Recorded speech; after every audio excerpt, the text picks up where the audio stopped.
My name is Aharon Solomons. I'm an ADA instructor trainer. I teach ADA courses in freediving, and I also train elite freedivers. The subject of today's little talk is going to be about equalization, specifically the Frenzel maneuver. Most people who have difficulty on their first course, the thing that stops them is poor understanding of equalization. It's been overcomplicated in the way it's been taught, and we're going to try and simplify that for you today and teach you how to analyze what you're doing at the moment, then teach you how to do a Frenzel dry, and then teach you the things that might change in the water that you have to watch so that it's just as effective in the water as it was on dry land for you.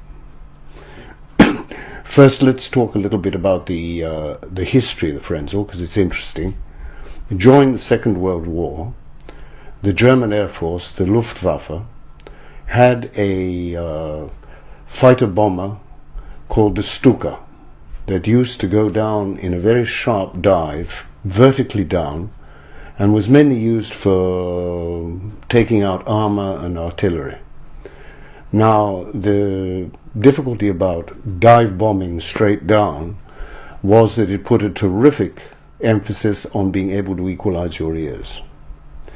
So Frenzel was actually Dr. Frenzel from the Luftwaffe, who invented a very convenient and quick technique of being able to equalize your ears.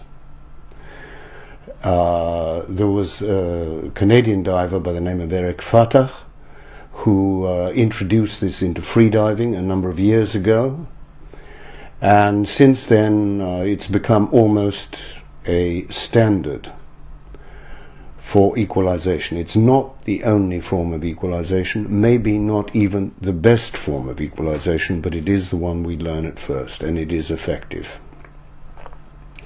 So here's the story about that. The first thing that we have to understand is we have to understand a little bit of physiology. Allow me to click off this. Right, we don't need that. Here we are. Now, the things we have to understand about the Frenzel are several points here. We have to close the nose, the nostrils, here. We have to close the lips, and we have to close what's called the epiglottis. The epiglottis is this little member here that decides whether something is going back into your lungs or down your gullet into your stomach. Now, at the top of the mouth here, the first thing that we have is what's called the hard palate. If you take your thumb and run it back, the top of the roof of your mouth is hard. If you can run it further back without actually vomiting, you come to a soft part. That's known as the soft palate. It is in effect a diaphragm. Behind this diaphragm you have the entrance to the eustachian tubes, which are the passage by which we force air up into the middle ear here, and force, when the water comes into the outer ear, it forces the eardrum inwards. We force air up here into this, and we force the eardrum back into its normal position. Works rather like this. Water comes into the outer ear, forces it in towards the middle ear. We force air up the eustachian tube, and the eardrum returns to its normal position. Now, the thing that makes all this work is the tongue. Now, the active part of the tongue is, of course, only the part that comes in contact with the soft palate. In other words, the back of the tongue. Right here, this area of the tongue. Now, we're going to see that in real life in a minute and see what the action of the tongue has to be for this. There's an awful lot of misconceptions that have developed about how we actually manipulate the tongue. So we're going to deal with that in a second. But before we do that, let's understand what we do and what we're doing at the moment. So what we're going to do now is we're going to teach you how to analyze what you are doing. The first thing is I ask somebody to equalize, and I look at this area behind the nostrils, in that little pit behind the nostrils. I get them to equalize, and we can see that popping out. The next area that I check is under the chin, between the Adam's apple and the point of the chin, all this area under here. You'll notice that it rises a little bit as I equalize. Now, don't swallow. If you swallow, you'll see the Adam's apple go down. This is a fault.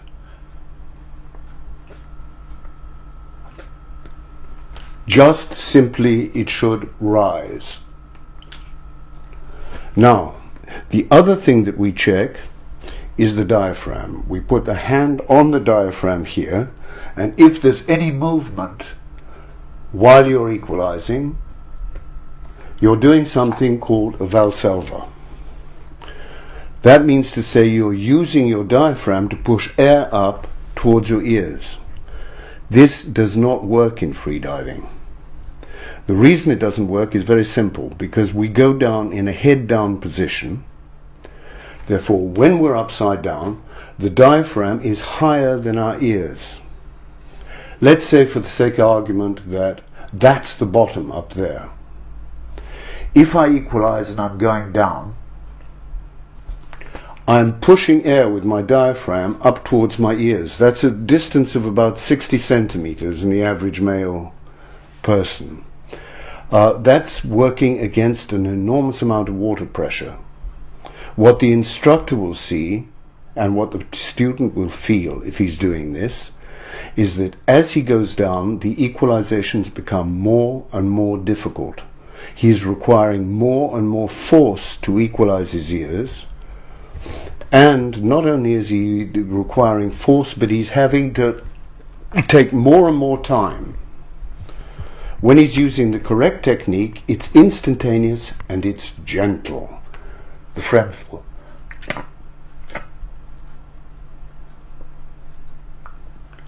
I equalize 5 times then. It's quick and it's very gentle. You can control the amount of force used. If you force your ears, you'll find that at the end of the day you can't equalize at all.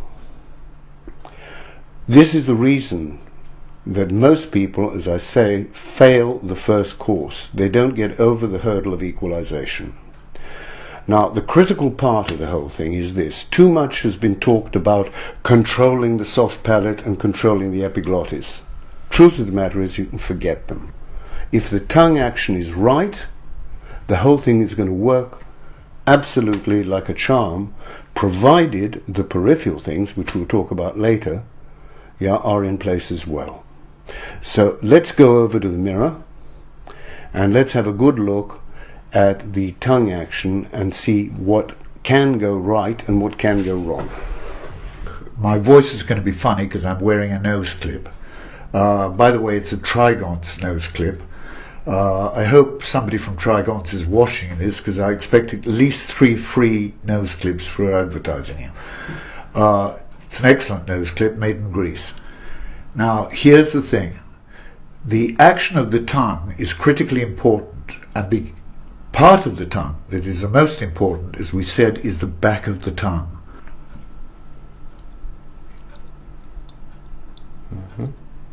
Good. The movement is both quick and gentle. This is the key word. We don't use force in equalizing the ears. So again, let's deal with some faults. One of the faults is making the tongue pointed. Don't do that. Don't push the bottom teeth or the top teeth with the tongue. Like that. That is absolutely unnecessary. It's completely relaxed, lying in the bottom of the mouth.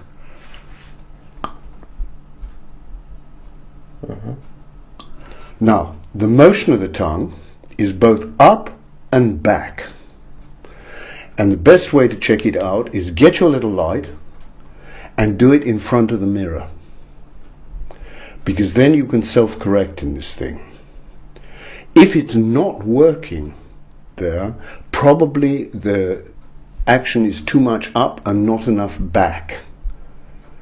But with practice, anybody can get this movement. Once they've got it, they've got the Frenzel. That's all you have to know about it. If you can equalize finally with your mouth open, you've got the Frenzel. Now we're going to look at the factors that you really have to think about when you're in the water, the extra things. You've already done it in front of the mirror. You've practiced this, and you have to probably practice it a lot until you get it right. There is a process of unlearning before you learn. So be patient with yourself. Don't expect results in the first 10 minutes. But if you persist with it, anybody who's motivated can do it with the tools that we've been given right now. Now let's look at what we have to think about, the additional factors that we have to think about when we're in the water. The most important thing that we have to think about is relaxation. If we're not relaxed, none of this is going to work.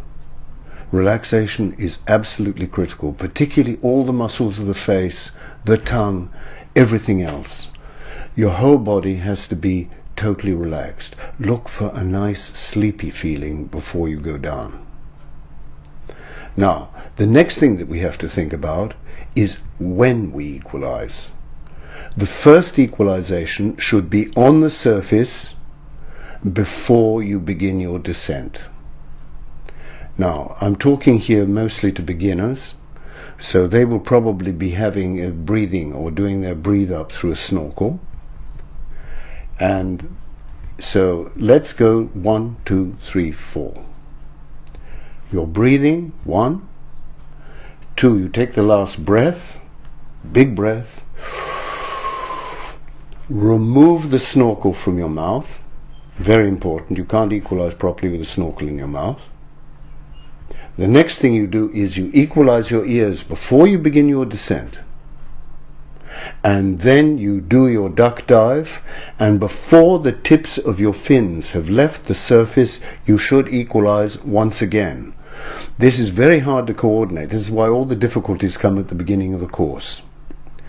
Because you have to coordinate and think about an awful lot of things at once. Now, if you've got the first 2 equalizations on time and correct, then you've bought yourself a little bit of time to feel the pressure in the ears and feel that moment when it becomes, if you like it, ripe, and you can equalize again. The moment you feel, you don't wait for a lot of pressure.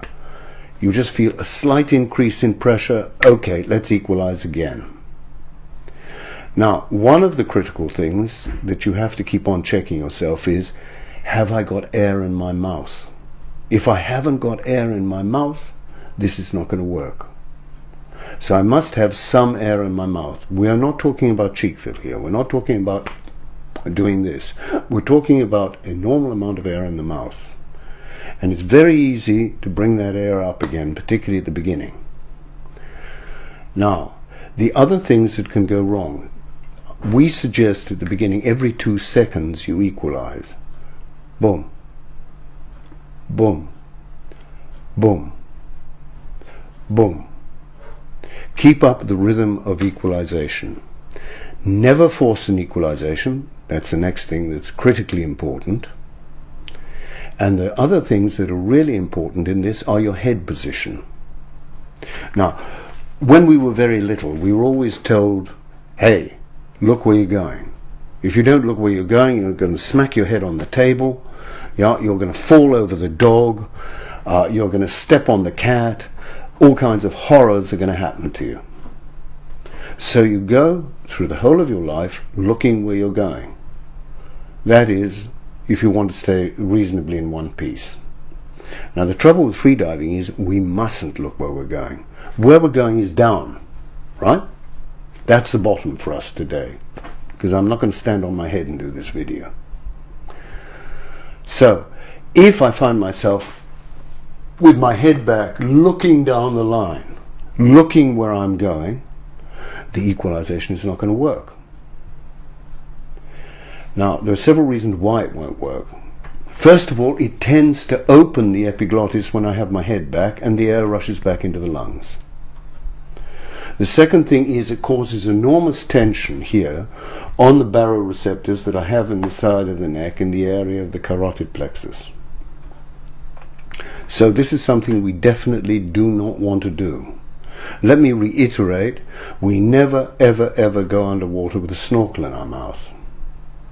Now there are other factors. So you usually find if somebody's putting their head back that they've got a huge hollow in the small of their back as well. This is more tension, and usually their legs will be bent at the knee and they'll go down, giving a very good imitation of Quasimodo having an epileptic fit.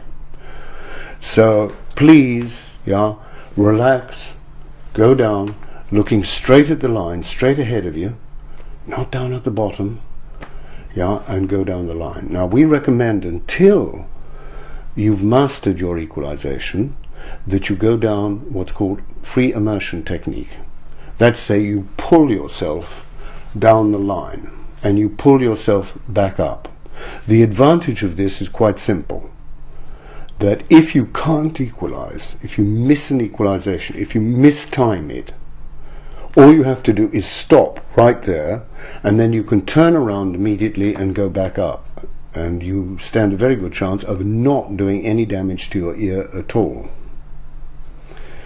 If, on the other hand, you're finning down, you miss an equalization, it takes you a little bit of time to react, and we can get into an area where we could squeeze our ears. In other words, cause a minor barotrauma to the eardrum.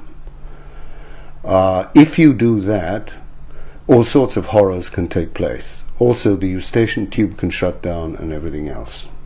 So, not recommended. Let's keep it to free immersion until we get this thing absolutely smooth and on the road. When you've done it, you'll find something else. It's like going through the glass. 1 minute you're confused, you don't know what the hell you're doing, it's not working, you're doing everything wrong. The next minute, bang, you've got it. And it's so easy, and you can be so relaxed, and that's where the fun comes in freediving. And that's where you really begin to enjoy yourself. Now, other things that we need to keep a little bit of attention on are, if your mask strap is too tight, what's going to happen is that you will probably find it difficult to equalize your mask. If you get a negative pressure in the mask, it's going to suck up the soft palate. So make sure that when the mask is on the face, you can gently pull it away from the face. In other words, a minimum pressure on the mask in order that the mask should seal underwater. If you need a lot of pressure, I'm sorry, it's the wrong mask for you. Go and get yourself another one. Of course, when looking at a mask, we have to consider the fact that we must have good access to the nose. If we can't pinch the nose, then we're in trouble at the beginning in doing a Frenzel. Of course, if you're an advanced diver and you're using a nose clip, no mask, no goggles, it's a completely different story. The last precaution that we have to take is to remember, never ever equalize on ascent. In other words, after you've turned round to come up, take your hand away from your nose. Do not touch your nose again till you're on the surface.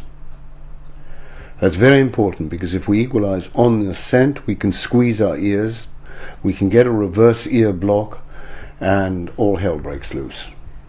And then that will be the end of diving for quite some time, depending how severe you've managed to traumatize your eardrum.